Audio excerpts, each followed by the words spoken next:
हम जो है हमारे यहाँ दो संत लोग आए हैं, उनको कुछ कंबल हमको बांटना है, देना है। और ये गाय माताएं हैं, देखिए कितनी जो है सुंदर लग रही हैं। और इस तरह से गाय माताओं का भी अद्भुत दृश्य है। और हम जो डेली इस समय जो कंबल 2, 4, 10 रोज़ बांटते हैं। और कल हमारे यहाँ भंडारा भी हुआ था, अमावस्या पूर्णिमा को हमारे यहाँ भंडारा भी होता है। और ये कंबल जो है वितरण डेली 2, 4, 10 चलते रहते आप लोगों के सहयोग से। और एक चीज़ बार बार हम और कहते हैं कि जीवन में 3 चीज़ अपना लो, राम नाम का भजन और संत सेवा और माता पिता की सेवा। यदि आपने जीवन में इतना भी अपना लिया तो आपका बेड़ा पार हो जाएगा। और संत सेवा इसलिए सर्वोपरि है कि दुनिया में जितने भी मान पुण्य हैं, यदि आप संत सेवा कर लिया तो सारे पुण्य आपको एक साथ मिल जाएंगे। तो इसलिए दुनिया में जितने तीर्थ हैं, यदि हमने माता पिता की सेवा कर लिया तो सारे तीर्थों का फल आपको मिल जाएगा। तो इसलिए आप लोग जो हमेशा और राम नाम सारे मंत्रों को जपो चाहे ना जपो, यदि राम नाम जप लिया तो सारे मंत्रों का फल राम नाम में समाया हुआ। तो इसलिए हम जो है अच्छा एक कार और हम बार बार कहते हैं कि जो हम ये भंडारा करते हैं, दान पुण्य करते हैं, इसलिए करते हैं कि जो आने वाला महाविनाश है, तीसरा विश्व युद्ध होने वाला है, बहुत बड़ा भयंकर विनाश आने वाला है। तो उससे आपको जो है राहत मिलेगी, बाल बच्चों की भी राहत मिलेगी और आपका कल्याण होगा। और अपने परिवार वालों को हमेशा कहो कि हनुमान चालीसा का पाठ है, सुंदरकांड का पाठ है और संत सेवा, ये 2-3 काम यदि करते रहेंगे तो आपके बच्चों का भी कल्याण होगा। आपका पितृदोष है, खराब ग्रह है, ये सबसे आपको कल्याण की मुक्ति। ये हमारे संत जी हैं, आ रहे हैं ना।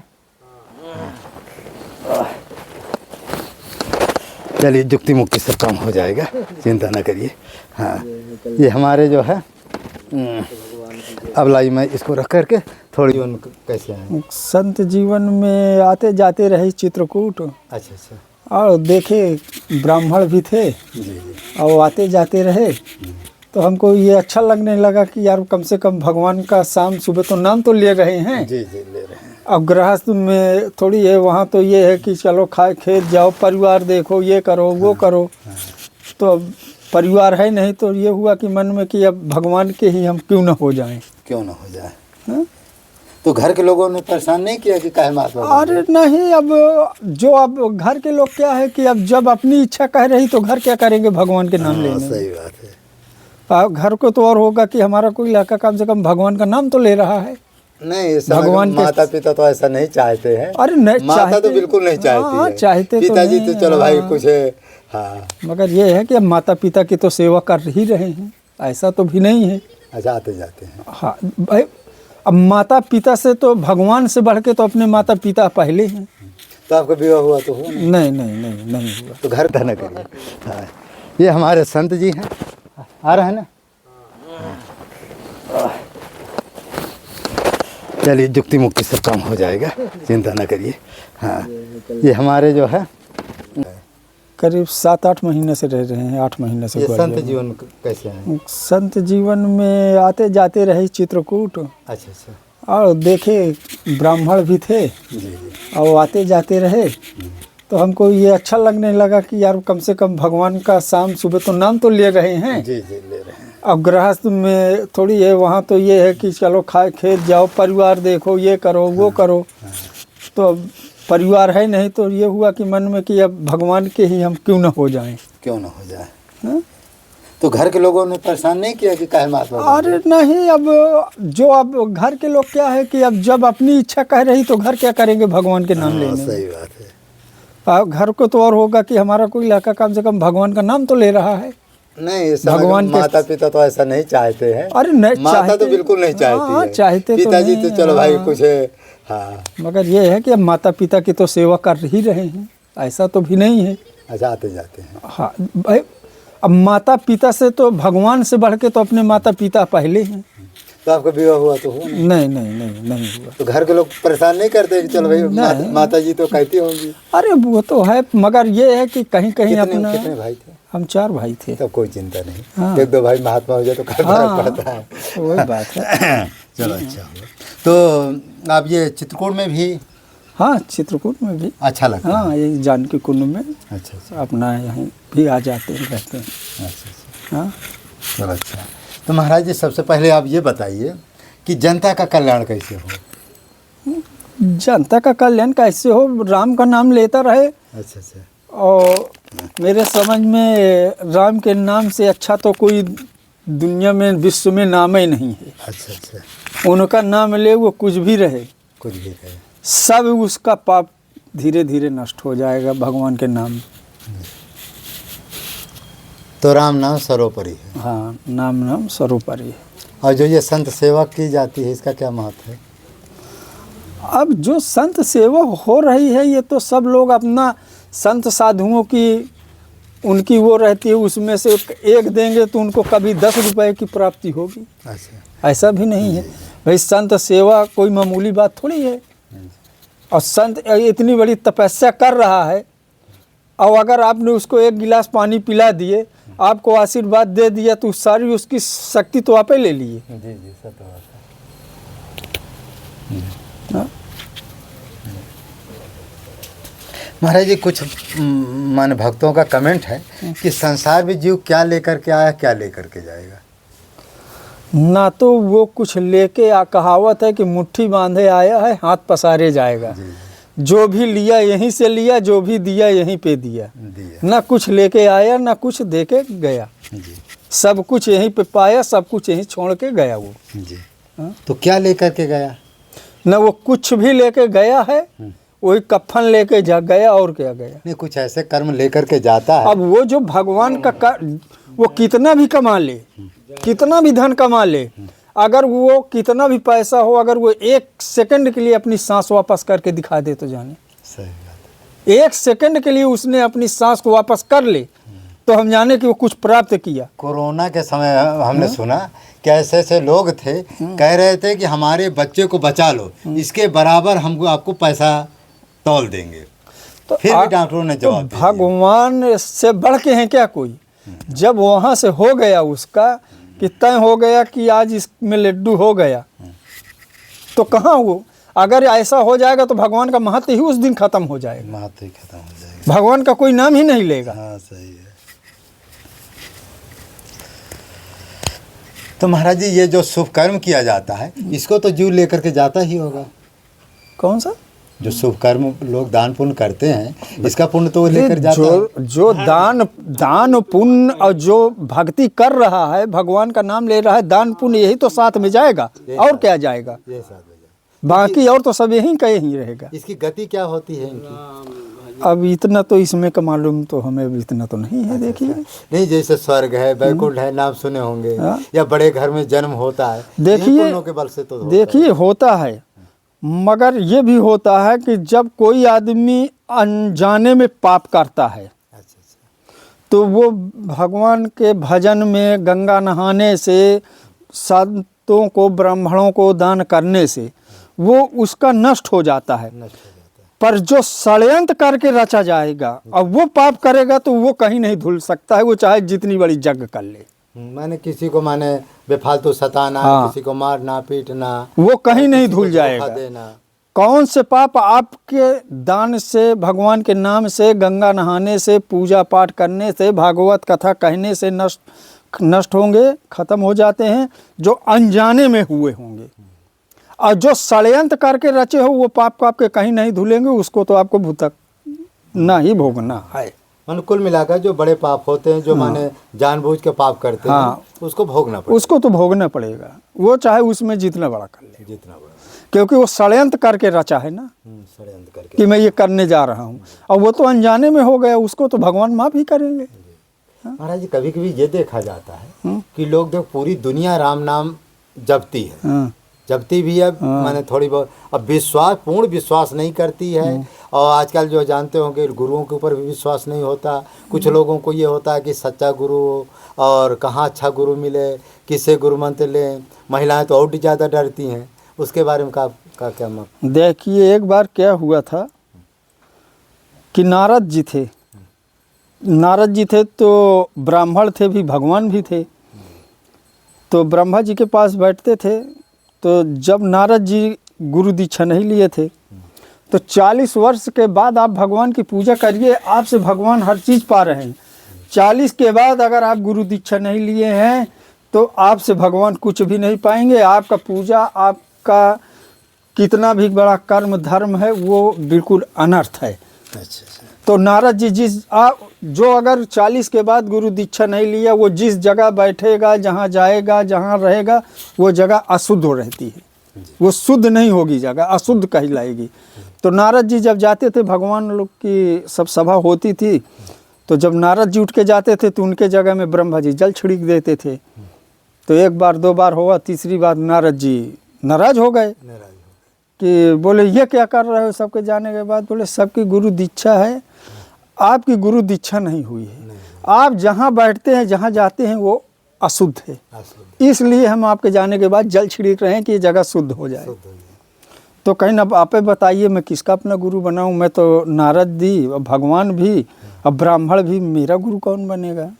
तो ब्रह्मा जी बताएं कि आप जो है सुबह उठिए और जो कल 4 पाई पे मिल जाए, उठते ही आपको दिख जाए, उसी का पैर पकड़ लेना, उसी को अपना गुरु मान लेना, पैर पकड़ के कि ये मेरा गुरु है।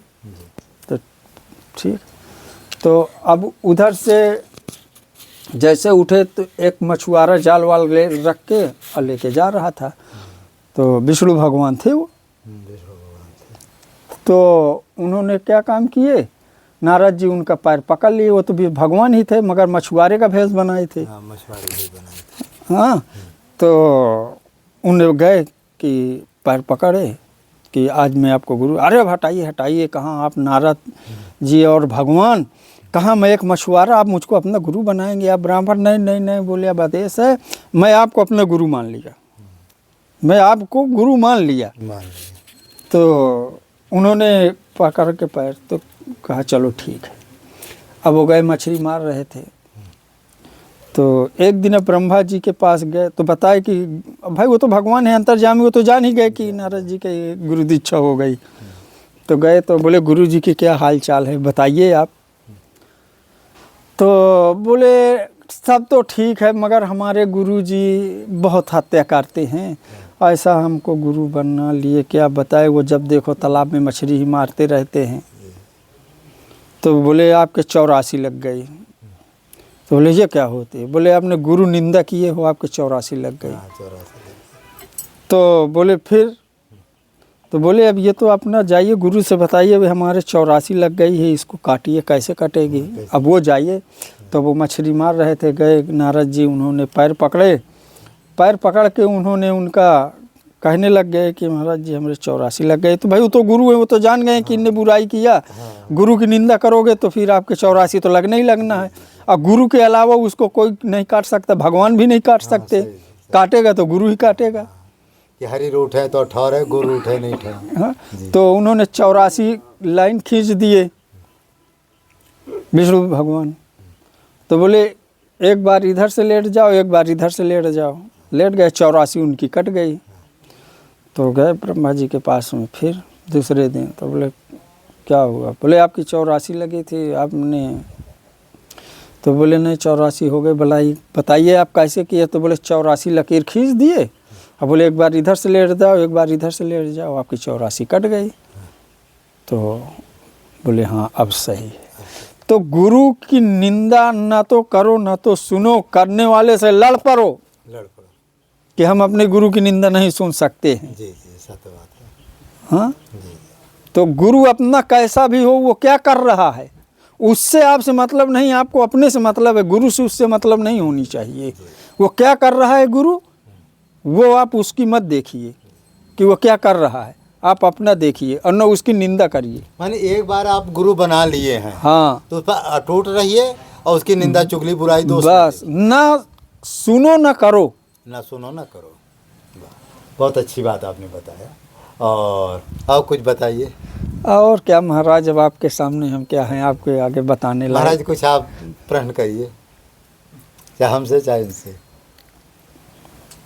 यही प्रश्न है महाराज के, जो है जैसे सब व्यक्ति जिसके लिए जन्म लेता है उसका मेन जो है कार्य क्या उसको करना चाहिए, जिससे कि उसको भगवत प्राप्ति ना हो तो मोक्ष की प्राप्ति तो हो ही जाए। जी, तो मैं फिर बाद में आपका थोड़ा हो जाएगा। तो हमारे पंडित जी ने बहुत अच्छा प्रश्न किया संत जी ने कि जीव संसार में आया है तो मोक्ष कैसे हो। जीव का कल्याण कैसा। अंत तो रहस्य है कि देखिए हम लोग हैं, मुक्ति और भक्ति दो ही है। तो मुक्ति छोटी है, बड़ी भक्ति बड़ी है। लेकिन लोग क्या भक्ति का महिमा नहीं जानते, लेकिन मुक्ति पर ज़्यादा ध्यान रखते हैं। लिखा ना, मुक्ति निरादर भगत लुभाने और राम भक्त जे परम सयान। जो राम जी के जो सच्चे भक्त होते, मुक्ति का वो निरादर करते, भक्ति को लुभाते। और यही बात को भरत जी ने मांगा कि अर्थ धर्म न काम रुचि और गति न चाहो निर्वाण और जन्म जन्म सिया राम पद यह वरदान। वो भी मुक्ति का, निर्वाण पद का भी माने उन्होंने तिरस्कार किया।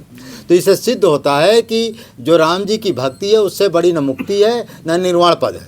और यदि आपको भक्ति मिल गई तो पीछे मुक्ति भी है, निर्वाण पद है। भाई भक्ति जब मिलेगी तो राम जी मिलेंगे, और जब राम जी मिलेंगे तो राम जी के अंडर में ही तो मुक्ति यक्ति सब कुछ है। तो प्रश्न यही है कि आपको सबसे पहले क्या पाना है, मुक्ति के पीछे नहीं दौड़ना है, क्योंकि मुक्ति तुम्हारे हाथ में नहीं है। मुक्ति महाराज जी कर्म से मिलती है। और कर्म क्या है, मुक्ति एक तरह से योग क्रिया है। देखो दुनिया में तमाम मंत्र है, तमाम तंत्र है, तमाम है, लेकिन जब तक व्यक्ति योग क्रिया नहीं कर सकता है तब तक उसकी मुक्ति नहीं होती। योग क्रिया क्या है कि मुक्ति महाराज जी वैसे तो 4 प्रकार की होती है, वैसे तो 7 प्रकार की होती है, लेकिन 4 प्रकार की मेन होती है। और कुछ मुक्तियाँ 2 प्रकार की अलग, 6 मुक्तियाँ ऐसी होती हैं कि जो 2 प्रकार की मुक्ति मोक्ष देती है, और 4 प्रकार की मुक्ति मोक्ष भी देती है, भक्ति भी देती है, भगवान का धाम भी देती है। इस तरह से 7 मुक्तियाँ।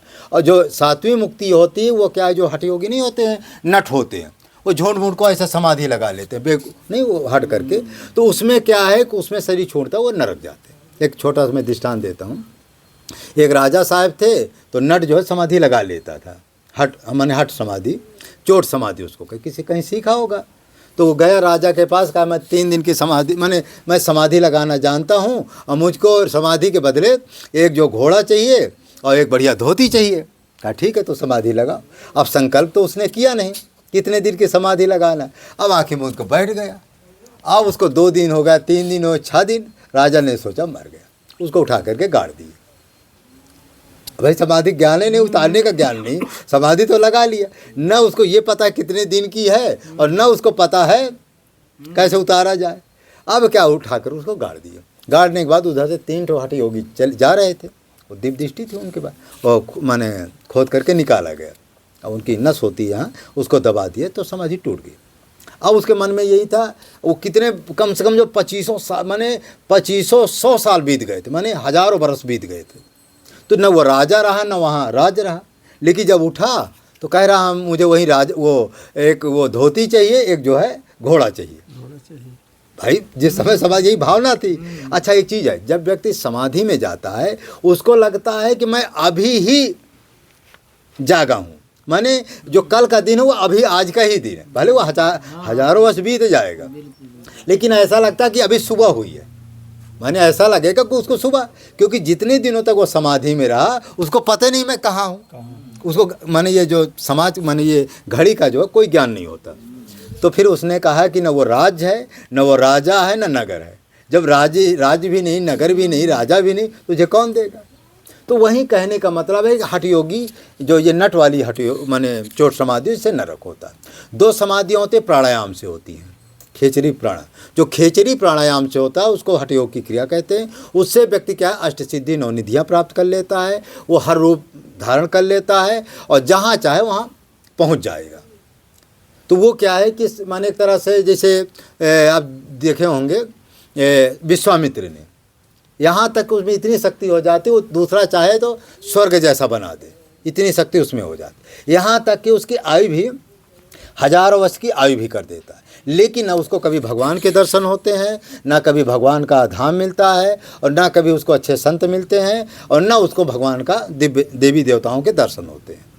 केवल वो जैसे एक व्यक्ति अंधा नहीं होता, अंधा गुफा में चला गया, अंधा गुफा में चला गया, वह माने समाधि में लीन हो, उसको अंधा दिखाई देता है, उसी में अपना लीन है। जैसे व्यक्ति सो गया, सोने में तो सपना अपना आता है, उनको सपना भी नहीं आता, अंधे गुफा में वो विलीन हो जाते हैं। एक अंदर जो है भंवर गुफा होती, उसी के अंदर वो लीन हो जाते, उसकी हजारों वर्ष की आयु हो जाती है। इस तरह से उसको अष्टसिद्धि 9 निधि मिल जाती। लेकिन वो जब मरेगा तो वो उसकी प्राण के द्वारा जो है माने ब्रह्मांड से शरीर छूटेगा तो वो मुक्त हो जाएगा। इतना जरूर, चाहे अपने जीवन में हजारों लाखों वर्ष की आयु प्राप्त कर ले तब भी मुक्त है, और मरेगा तब भी उसकी मुक्त हो जाती। और प्राणायाम से भी यही होता है। जो ओम के द्वारा नहीं प्राणायाम लगाते हैं, खेचरी भोचरी मुद्रा नहीं होती है, वो क्या होता है, पूरक रेचक कुंभक, तो जो ये होता है इससे भी क्या मुक्ति होती है। लेकिन इससे क्या अष्ट सिद्धियाँ नवनिधियाँ भी मिल जाती हैं, लेकिन न राम जी मिलते हैं, न राम जी का धाम मिलता है, न राम जी की भक्ति मिलती है, और न राम जी को दिव्य लीलाएँ देख सकता है, क्योंकि ओम के उपासक हैं।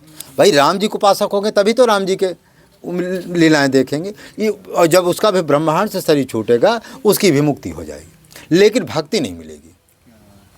फिर जो तीसरे प्रकार का जो राजयोग है, जिसको भक्ति योग कहते हैं, वो भी योग के द्वारा ही प्राप्त होती है। ये जो हम 2 अक्षर का जो राम राम जपते हैं, यह राम नाम अलग है, और समाधि वाला राम नाम अलग है। समझ में आया? राम नाम 4 प्रकार से जपा जाता है। बैखरी वाणी से तो सब कोई जानते हैं, राम राम सीता राम सब कोई जपता है। मध्यमा वाणी से कुछ लोग हैं माला फेरते रहते हैं, मन ही मन राम नाम जपते हैं, ये भी कुछ लोग जानते हैं। तीसरा श्वासा से भी राम नाम जपा जाता है, सुने होंगे ग्रंथों में, लेकिन इस समय लोगों को बहुत कम ज्ञान है। श्वासा से भी राम नाम जपा जाता है, इससे भी चतुर्वैकुंठ की प्राप्ति होती है। ये भगवान को अंतिम पाने का मार्ग है। ये जैसे ये श्वासा से राम नाम व्यक्ति जपने लगेगा तो समझो कि मेरा अंतिम जन्म है, फिर वो भगवान के धाम जाने का अधिकारी, जो अगला जन्म होगा वो भगवान के धाम जाने का अधिकारी हो जाएगा, फिर उसको सच्ची भक्ति प्राप्त हो जाएगी।